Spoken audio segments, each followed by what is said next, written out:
প্রিয় দর্শক, নমস্কার। ମୁଁ ଡକ୍ଟର ଭବତୋଷ ମଣ୍ଡଳ, ଜଣେ ହୋମିଓପାଥିକ ଚିକିତ୍ସକ।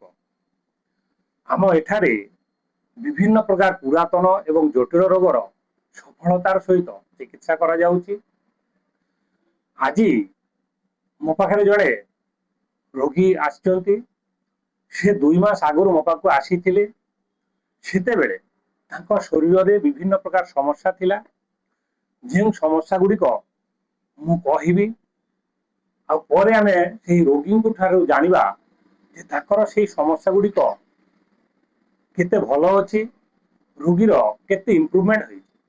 ତେଣୁ ଆପଣମାନେ ଦେଖିଲେ ଜାଣିପାରିବେ ଯେ ହୋମିଓପାଥିର ଯେଉଁ ଗୋଲି ଔଷଧ, ଛୋଟ ଛୋଟ ଗୋଲିଆ ଔଷଧ, ସେ କେତେ ବଡ଼ ଅସ୍ତ୍ର ହିସାବରେ ରୋଗ ବିରୁଦ୍ଧରେ କାର୍ଯ୍ୟ କରୁଛି ଏବଂ ରୋଗୀ ଅତି ସହଜରେ, କମ୍ ଖର୍ଚ୍ଚରେ, ବିଭିନ୍ନ ପ୍ରକାର ପରୀକ୍ଷା ନିରୀକ୍ଷା ନ କରି ମଧ୍ୟ ରୋଗକୁ କିପରି ଭାବରେ ଭଲ କରାଯାଉଛି। ତେଣୁ କଣ କଣ ଥିଲା ମୁଁ ଆଗେ ସେଗୁଡ଼ିକ କହୁଛି। ତାଙ୍କୁ ଆଗରୁ ବାରମ୍ବାର ମ୍ୟାଲେରିଆ ଜ୍ୱର ହେଇଛି, ଟାଇଫଏଡ ହେଇଛି, ୟୁରିନ୍ ଇନଫେକ୍ସନ ଥିଲା। ସେତେବେଳେ ସେ ପରିସ୍ରାରେ ଭୀଷଣ କଷ୍ଟ ପାଉଥିଲେ, ଜଳାପୋଡ଼ା ହଉଥିଲା।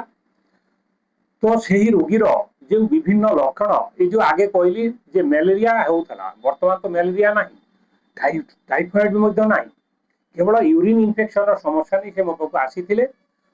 କିନ୍ତୁ ଯେହେତୁ ତାଙ୍କର ଆଗରୁ ମ୍ୟାଲେରିଆ ଥିଲା, ଟାଇଫଏଡ ଥିଲା, ସେହି ରୋଗ ଗୁଡ଼ିକ ଏଲୋପାଥିକ ଔଷଧ ଦ୍ୱାରା ଚିକିତ୍ସା କରାଯାଇଥିଲା। ଯଦି ବି ଜ୍ୱର ଭଲ ହୋଇଯାଇଥିଲା, କିନ୍ତୁ ତାର ଲକ୍ଷଣ ଶରୀର ଭିତରେ କିପରି ଭାବରେ ଲୁକାୟିତ ଅବସ୍ଥାରେ ଥିଲା, ସେହି ରୋଗର ଲକ୍ଷଣକୁ ବ୍ୟାସ କରି, ସେହି ରୋଗର ଲକ୍ଷଣକୁ ଆଧାର କରି ଆମେ ତାଙ୍କୁ ଚିକିତ୍ସା କରୁଛୁ। ଦେଖିବା ଏବେ ତାଙ୍କ ଶରୀରରେ କି ପ୍ରୋବ୍ଲେମ ଥିଲା ଏବଂ ବର୍ତ୍ତମାନ କି କି ସମସ୍ୟା ଅଛି। ସେ ଯେତେବେଳେ ଆସିଥିଲେ ତାଙ୍କର ମୁଣ୍ଡ ବଥା ହଉଥିଲା, ମୁଣ୍ଡ ଭାରି ଭାରି ଓଜନିଆ ଲାଗୁଥିଲା, ଚିଡ଼ଚିଡ଼ା ଲାଗୁଥିଲା, ମୁଣ୍ଡ ବୁଲଉଥିଲା, ନିଦ ବିଲକୁଲ ହଉନଥିଲା, ଦେହ ହାତ କସମସିଆ ଲାଗୁଥିଲା, ଦେହ ଶୀତେଇ ଉଠୁଥିଲା, ଦେହ ଟାଙ୍କୁରୁଥିଲା, ଜରୁଆ ଜରୁଆ ଅନୁଭୂତି, ବହୁତ ଥକା ଲାଗୁଥିଲା, ଝିମ୍ ଝିମ୍ ଲାଗୁଥିଲା, ଭୋକ ବହୁତ କମ ଥିଲା, ହଜମ ହଉନଥିଲା, ଖଟା ହାକୁଟି, ଛାତି ଜଳାପୋଡ଼ା, ପେଟ ଫାମ୍ପିବା, ପେଟ ଭିତରେ ଗଡ଼ଗଡ଼ ଶବ୍ଦ ହବା, ଝାଡ଼ା କ୍ଲିୟର ଥିଲା, ଦେହରେ ରକ୍ତର ବହୁତ ଅଭାବ ଥିଲା, ଫେସ୍ ଦେଖିବାକୁ ଫୁଲା ଫୁଲା, ଆଉ ପରିସ୍ରାରେ ଭୀଷଣ ଜଳାପୋଡ଼ା ହଉଥିଲା, ଜିଭର ରଙ୍ଗ କଳା ପଡ଼ିଯାଇଛି, ପରିସ୍ରା ବହୁତ ଡାର୍କ ରଙ୍ଗର ଥିଲା ଏବଂ ପରିସ୍ରାର ପରିମାଣ ମଧ୍ୟ କମ ଥିଲା। ପାଟି ଶୁଖିଲା ଥିଲା କିନ୍ତୁ ତାଙ୍କୁ ଶୋଷ ହଉନଥିଲା, ବାନ୍ତିଆ ଦେଖାଉଥିଲା, ଛାତି ଜଳାପୋଡ଼ା ହଉଥିଲା, ଏଇସବୁ ଲକ୍ଷଣ ଗୁଡ଼ିକ ଥିଲା। ତ ଏଠାରେ ଆପଣ ଦେଖନ୍ତୁ ତାଙ୍କର ଜ୍ୱର ନଥିଲେ ମଧ୍ୟ ଜରୁଆ ଅନୁଭୂତି, ଦେହ ଭିତରେ ଶୀତ ଶୀତ ଅନୁଭବ କରିବା, ମୁଣ୍ଡ ବଥା, ଦେହ ହାତ ବଥା, ଏଇ ସବୁ ଜିନିଷ ଗୁଡ଼ିକ, ଏଇ ଲକ୍ଷଣ ଗୁଡ଼ିକ ତାଙ୍କ ଦେହରେ ବହୁତ ଦିନରୁ ରହିଅଛି। ସେଥିରୁ ଆମେ ଜାଣୁଛୁ ଯେ ତାଙ୍କ ଶରୀରରେ ଇନଫେକ୍ସନ ଅଛି। ତ ସେଇ ଇନଫେକ୍ସନଟା ବର୍ତ୍ତମାନର ଇନଫେକ୍ସନ ନୁହେଁ। ତାଙ୍କୁ ଯେତେବେଳେ ପ୍ରଥମେ ମ୍ୟାଲେରିଆ ଟାଇଫଏଡ ହଉଥିଲା, ତା ଚିକିତ୍ସା କରିବାର କିଛି ଦିନ ପରଠାରୁ ହିଁ ତାଙ୍କ ଶରୀରରେ ଏସବୁ ସମସ୍ୟା ରହି ଆସିଛି। ତେଣୁ ସେଥିରେ ଆମେ ଜାଣୁଛୁ ଯେ ତାଙ୍କର ଯୋଉ ଆଗରୁ ଟ୍ରିଟମେଣ୍ଟ କରାଯାଇଛି, ବିଭିନ୍ନ ପ୍ରକାର କେମିକାଲ ଯୁକ୍ତ ଔଷଧ ଦ୍ୱାରା ଟ୍ରିଟମେଣ୍ଟ କରାଯାଇଛି, ସେହି କେମିକାଲର ଆକ୍ସନ ଯୋଗୁଁ ତାଙ୍କ ଶରୀରରେ ଥିବା ଜୀବାଣୁ ଗୁଡ଼ିକ କିଛି ମରିଛି, ବରଂ ଆଉ କିଛି ତାଙ୍କ ଶରୀରରେ ଲୁଚିକି ରହିଛି। ବର୍ତ୍ତମାନ ଆମେ ତାଙ୍କୁ ପଚାରିବା ଯେ ତାଙ୍କର ବର୍ତ୍ତମାନ ଅବସ୍ଥା କେମିତି ଅଛି। ଆଚ୍ଛା, ତମର ମୁଣ୍ଡ ବଥା କେତେ ଅଛି? ଜୋର କୁହ। କମ ଅଛି। ମୁଣ୍ଡ ବଥା ଏବେ ହଉଛି ନା? ମୁଣ୍ଡ ବଥା ଏବେ ହଉନାହିଁ। ମୁଣ୍ଡ ଯୋଉ ଭାରି ଭାରି ଓଜନିଆ ଲାଗୁଥିଲା, ସେଇଟା ତମକୁ କେମିତି ଲାଗୁଛି? ଭାରି ଭାରି ଲାଗୁଛି। ଆଉ ମୁଣ୍ଡ ବୁଲେଇବା? ବସିଥିଲା ଟିକେ ବୁଲଉଛି ଆଉ। ଟିକେ ଆଉ ଟିକେ ଜୋର କୁହ, ମାଇକରେ ଆସିବ ନାହିଁ ନହେଲେ। ହେଲା, ବସିଥିଲା ବୁଲଉଛି ଆଉ। ବସିଥିଲେ ବୁଲଉଛି। ଆଚ୍ଛା, ତମର ଏବେ ନିଦ କେମିତି ହଉଛି? ନିଦ ଭଲ ହଉଛି। ସେତେବେଳେ ଆଗରୁ କଣ ହଉଥିଲା? ନିଦ ହଉଥିଲା ନା। ନିଦ ହଉନଥିଲା। ନା। ଆଚ୍ଛା ତମେ ଆଗରୁ ଟିକେ ଟିକେ ତମକୁ ରାଗ ଆସୁଥିଲା, ଚିଡଚିଡା ହଉଥିଲ ଟିକେ, ବର୍ତ୍ତମାନ ସେ ଚିଡଚିଡା ଲାଗୁଛି? ନାଇଁ ଟିକେ କମ। କଣ? ଆଚ୍ଛା ଦେହ ହାତ ଗୁଳା ବିନ୍ଧା ହଉଥିଲା, ଏବେ ଆଉ ଗୁଳା ବିନ୍ଧା ବଥା ଅଛି ଆଉ ନାହିଁ? ଦେହ ଶୀତଉଥିଲା, ଟାଙ୍କୁରୁଥିଲା ଦେହ, ଆଉ ଅଛି? ନାହିଁ। ଆଉ ଜରୁଆ ଜରୁଆ ଆଉ ଲାଗୁଛି କି? ଜରୁଆ ଜରୁଆ ଲାଗୁନାହିଁ। ଲାଗୁନାହିଁ। ଥକା? ଥକା ବି ଲାଗୁନି। ଲାଗୁନାହିଁ। ଦେହ ହାତ ଝିମ୍ ଝିମ୍ ଲାଗୁଥିଲା? ନାହିଁ। ଭୋକ ଏବେ ବଢିଛି ନା ବଢି ନାହିଁ? ବଢିଛି।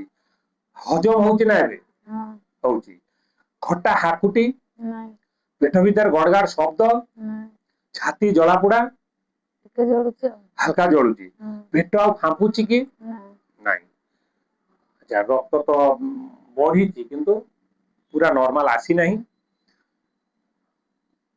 ପରିସ୍ରା ଯୋଉ ଜଳାପୋଡା ହଉଥିଲା, ଏବେ ଆଉ ପରିସ୍ରା ଜଳାପୋଡା ହଉନାହିଁ। ପରିସ୍ରାର ରଙ୍ଗ ବି ବଦଳି ଯାଇଛି। ପରିସ୍ରା ଯୋଉ ଟିକେ ଟିକେ ହଉଥିଲା, ଏବେ ପରିସ୍ରା କ୍ଲିୟର ହଉଛି ନା? ହଉଛି। ଜିଭ କଳା ଥିଲା, ଏବେ କମିଛି। ଆଉ ପରିସ୍ରା ଡାର୍କ ଥିଲା, ସେ କମିଛି। ପରିସ୍ରା ପରିମାଣ ବଢିଛି। ପ୍ରିୟ ଦର୍ଶକ, ଏବେ ଆପଣ ମାନେ ଦେଖିଲେ ଯେ ରୋଗୀର ଯେଉଁ ସମସ୍ୟା ସବୁ ଥିଲା, ସେ ସମସ୍ୟାରୁ more than 80% ସେ ସୁସ୍ଥ ଅଛନ୍ତି। ତ ଆମେ ତାଙ୍କୁ ବିଭିନ୍ନ ପ୍ରକାର ପରୀକ୍ଷା ବି କିଛି କରେଇନୁ। କୌଣସି ପରୀକ୍ଷାର ରିପୋର୍ଟକୁ ଆଧାର ନ କରି ବରଂ ତାଙ୍କ ଶରୀରରେ ଯେଉଁ ସମସ୍ୟା ଥିଲା, ଯେଉଁ ଲକ୍ଷଣ ଥିଲା, ତାର ଟ୍ରିଟମେଣ୍ଟ ଆମେ ଦେଇଛୁ। ଏବେ ରୋଗୀ 100%ରୁ 80% ସେ ଭଲ ଅଛନ୍ତି। ଆଶା କରୁଛି ଆଉ ମାସେ 2 ମାସ ଭିତରେ ତାଙ୍କ ଶରୀରରେ ଆଉ କିଛି ସମସ୍ୟା ରହିବ ନାହିଁ।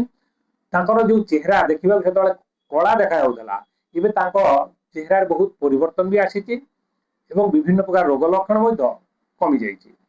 ତେଣୁ ହୋମିଓପାଥିକ ଔଷଧ ଦ୍ୱାରା ବିଭିନ୍ନ ପ୍ରକାର ଜଟିଳ ସମସ୍ୟା, ବିଭିନ୍ନ ପ୍ରକାର ଜଟିଳ ରୋଗ ଅତି ସହଜ ଏବଂ ସରଳ ଭାବରେ ଚିକିତ୍ସା କରାଯାଇ ସୁସ୍ଥ କରାଯାଇ ପାରୁଛି।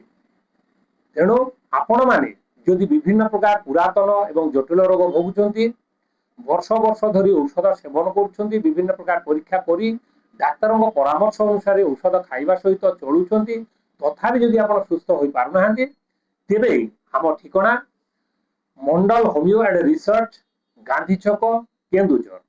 ଆମ ମୋବାଇଲ ନମ୍ବର 8249954435 ରେ ସମ୍ପର୍କ କରନ୍ତୁ।